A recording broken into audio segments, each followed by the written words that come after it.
All right, this is Ace Sims with RockRevolt magazine. We're here with Gabbie Rae. Hi. How are you doing today? I'm good. How are you? Good, good. You enjoying this Lawrence, Kansas weather? I am. We got in this morning. I woke up. It was cold, but I'm used to it because I'm originally from Boston. Right. So, this is actually not as cold as I'm normally used to. Yeah. I'm handling it like a pro. Right. So being from Boston, do you have any sports alliances up there? Red Sox, Patriots? Oh, the Patriots. Yeah. It's a sad week for us Patriots.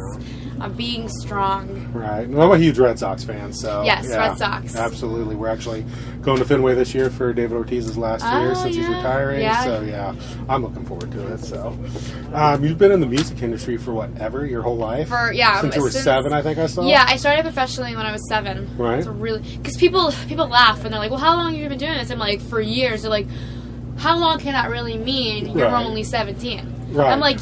You don't understand. I've been doing this professionally in clubs since I was 7, with a full band behind me. Wow. Yeah, wow. It's not a normal story. Yeah. That's for sure. Yeah. Well, what makes it not normal? Right.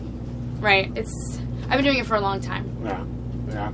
And one thing I thought was interesting, I noticed the first label you signed to, and are you still with Big Boy's label? The I am Purple not. Kids, what's that, Purple Kids label now? I am not. I spent about 2-3 years in Atlanta. Okay. Musically, it was not the direction I wanted to go in. Right. Because, at the time, I was like 12, 13, 14. At 12 years old, who really knows exactly what they want, So, at the time, they were trying to make me like the next pop star, the next Disney kid. Right. And then I just finally reached a point where I had figured out where I wanted to go. And I was basically, no, I want to sing real music. Right. And I want to keep my clothes on stage. That'd be nice. Right. So we went our separate ways. I moved out here. We started fresh. Right on. Right on. So moved out here. Is that LA or? Yeah, LA. Okay. Yeah, Los Angeles. I feel like I'm still in LA. No. You are far from a young lady. I know. Let We're me tell not in you. LA anymore. Right, but you're in Kansas. Yes. No Toto jokes, right? No Toto. Okay. Right on. Looking over the bands you've toured with, it's a lot of classic rock bands I've seen that you've toured with. Is that just because that's the era of music you're into, or just that's how? Well, yeah. I grew up on all the classic rock stuff. So, my dad hates it when I say this. He's like totally stuck in the 80s. Right. But it's great because I grew up listening to Dio and Queensryche and Motley Crue. And then, he also was all into Alice in Chains at the time, too. So I grew up listening to the best of the best. So when I finally moved out here and all of this started happening, I found my way into the right people. Okay. And it just happened to be with the music that I loved. Right. And you have a pretty close connection with the Dio family, correct? I do. Wendy Dio is my manager. Right. Yeah. So how is that? That's a pretty strong musical influence, Yeah. Well, Dio was always number one. Right. Inspiration-wise. So about 4 years ago, I released an acoustic version of Rainbow in the Dark. Right. And my friend, who actually, he recently passed away, his name was Dean Schachtel, he found the video on YouTube. I didn't even know them yet. He showed it to Wendy, and that was like the beginning introduction between the two of us. Then, I got to know her throughout the years because of just the different events that would take place that we would just kind of both be at. Then I did a music cruise a few months back. Yeah, I've seen you've done a couple of those. You're going to do another one, yeah. Yeah, so she came up to me on that cruise and she said, I've been watching you for like a year now. She goes, and your family seems really genuine. You have a lot of talent, and I'd like to manage you. And I was like, what? What now? Can you repeat that a little louder? Right. So that's kind of how that all got started. Okay. And yeah, that's what I was saying. How are those music cruises? I was going to ask you, you've been on the Motorhead cruise. You're getting ready to do the Axes and Anchors. As far as touring and then being stuck on a boat, how is that? How is that? Music cruises are a lot of fun. Right. They really are. The first music cruise I did, I was 15. Wow. Yeah. Wow. And it was through Rainbow in the Dark, that video, that I somehow was noticed by those people. Right. They reached out to my booking agent, who does business with them. That was when I did my first cruise. And then I did the same cruise the next year. Right. Then I did Motorhead. And now I'm doing Axes and Anchors. Right. And I'm really excited about Axes and Anchors too, because it's like, It's up and coming. It's their first year. That's kind of what makes them unique and different from all the other cruises. All the other cruises, they've been going for years. They're very established. Axe and Anchors is an up and coming thing, and to be able to be a part of their first year and to grow with them, I'm excited about that. Right, yeah, because that's very guitar eccentric. Yeah, it's geared towards it's actually guitar yeah. based. They're doing workshops, which a lot of music cruises actually don't do. So that's something that they're unique in. They're doing workshops. Wendy's coming with me. She's going to do a management workshop with Adam Parsons, who's Europe's manager. Okay. And one of my photographers is going to be doing a photography workshop, and then I'll be there with my boys. There you go. There you Yeah. go. How has this tour been with Europe? Has it been so far? I mean, it's a short stint you guys are doing, so it's insane. I mean, it's my first tour. Right. We've been out for like a week and a half. Yeah.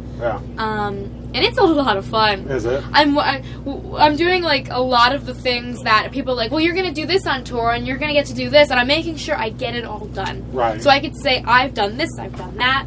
I've had the full tour experience at 17.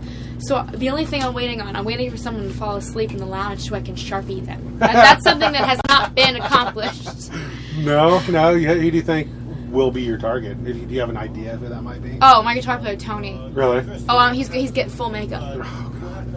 Full makeup. Poor guy. I know, he doesn't even know right. it's coming. And the good thing is he probably, hopefully he won't see this beforehand. Or what I'm saying? Oh, he knows. You know what's funny is he knows. Right. He knows he's my target.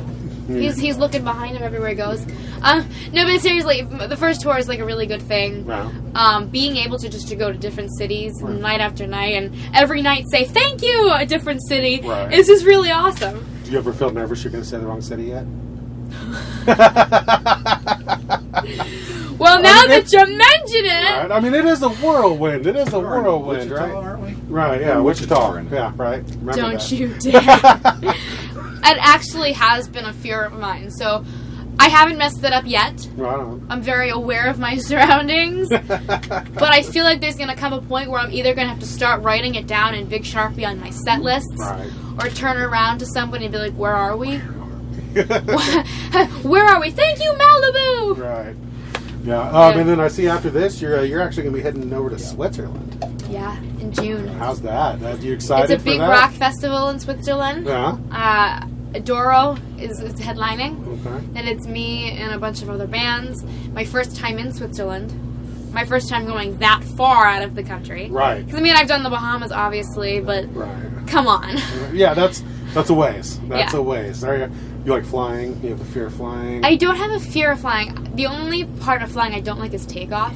Yeah. Takeoff freaks me out. Right. Once we're up in the air, I'm calm. I'm good. But it is a long time to be in the air. It is. It is. I flew to Ireland. It was like 9 hours. It was the worst 9 hours of my life. Yeah. Well, what we're thinking is maybe going from LA to New York, staying the night in New York, then going from New York to Get a Switzerland. break. Yeah, it splits it up in half. Right. So 6 and 6. Right. And I saw there's two things that seem to be very near and dear to your heart. That's, of course, the Stand Up and Shout Cancer Fund. Yes. And, of course, your stance on the whole anti-bullying thing. Yes. The Stand Up and Shout Cancer Fund, since I've been with Wendy, I've been honored to be a part of their different events, and they recently did a Bowl for Ronnie event where the proceeds went to the TJ Martell Foundation and the Stand Up and Shout. It's really great what they do. In fact, they just did in LA at Lucky Strike Live. Okay. They did the Dime Bash. Right. Yeah, Dime Bash. Yeah, absolutely. Yeah. They just did that, and I was there. We played the Saban that night. So I went from the Saban, which is like right down the street, to Lucky Strike because I didn't want to miss it. It was like Dave Grohl, all these people. Yeah, my picture with Dave Grohl. And the proceeds for that went to the Stand Up and Shout Cancer Fund. They do so many events, and it's so great to see like all of the people in the industry supporting it. Yeah. And also, I've been with Free to Love for about 4 years. Wow. A celebrity ambassador. So you were like 13 when that started, then, Yeah. right? Yeah. Wow. Because when I started with them, they were just starting their entire business. Right. I've been with them since the start. And I'm a celebrity ambassador along with Lisa Kudrow from Friends. Who else? Jake T. Austin, who's on The Fosters. He was on Wizards of Waverly Place on Disney. Who else? Fran Drescher. Me. Vanessa Hudgens. So there's a lot of celebrity ambassadors. They have a lot of things that they do and stand up for. and I am an anti-bullying ambassador. They actually have a bunch of billboards with my face on it. Nice. They're on like the highways in Seattle, and then at the Seattle airport, I'm on the billboard, the digital billboards and baggage claim. Like 7 million people seeing it a year. Have you got to see any of them? I haven't been able to see them in person, which is like, come on. But I'm having a lot of people like send me photos every day. Oh, I saw you at the Seattle airport. I mean, people I don't even know who see that and they're like, oh, I bet I can get in touch with this girl, and you know, which is really good. It's really good marketing. But I'm really honored to be a part of like both of those organizations. Yeah, absolutely. Yeah. Absolutely. Now, with of course the two organizations you deal with, touring, you're 17 for God's sakes. Yeah. What do you do for your downtime? I mean, you got to covet that downtime. How do you wind down? You know what's funny is my downtime still revolves around music because that's just what I love. Right. So even on my downtime, I'm figuring, like, I'll be at home and it'll be a downtime, and there's this thing in Hollywood called Ultimate Jam Night. Okay. You might have seen it online or anything. And it's like every Wednesday, Lucky Strike Live in Hollywood. And so during my downtime, I'm literally figuring out, well, what can I do at Ultimate Jam Night? What can I do on this? Maybe let's write a song. So there really is no downtime. Right. But that's kind of how I like it to be because I don't like sitting still. Right on. But that's how you enjoy it. That's what you do. So I take online classes because technically I still am a student. Right. I'll be graduating in like 4 months. How is that, the juggling the school and the... It's not as tough as people think it is. Yeah. It's actually pretty easy because since everything's online for me, Sure. I can just be in my bunk doing classes. Right. I have individual teachers for each class that I can call at any time. And the program that I'm with allows you to be pretty flexible, which is why like a lot of actors and singers are with that program. So yeah, it's kind of like the entertainment school for kids. You got famous classmates, right? I do. It's funny. Yeah. Right on. Well, you know what? We've really appreciated our time. Yes, thank you so much. Is there anything you'd like to say to your fans that are going to be seeing this? Or? All I can say is if you're not already following me on social media, follow me on social media. It's where you can find all kinds of news updates, updated tour dates. So Facebook, Twitter, Instagram, YouTube. My website is GabbieRaeRocks.com. Right. I'm also now addicted to Periscope. Okay. So that's also a thing. So any social media website you could possibly think of besides Friendster and MySpace, you can find me on. Well, we definitely appreciate your time. We thank you for letting us come on the bus. And this time we look forward to seeing the show tonight. So yes, thank you very much. Thank you so much. All right. Thank you.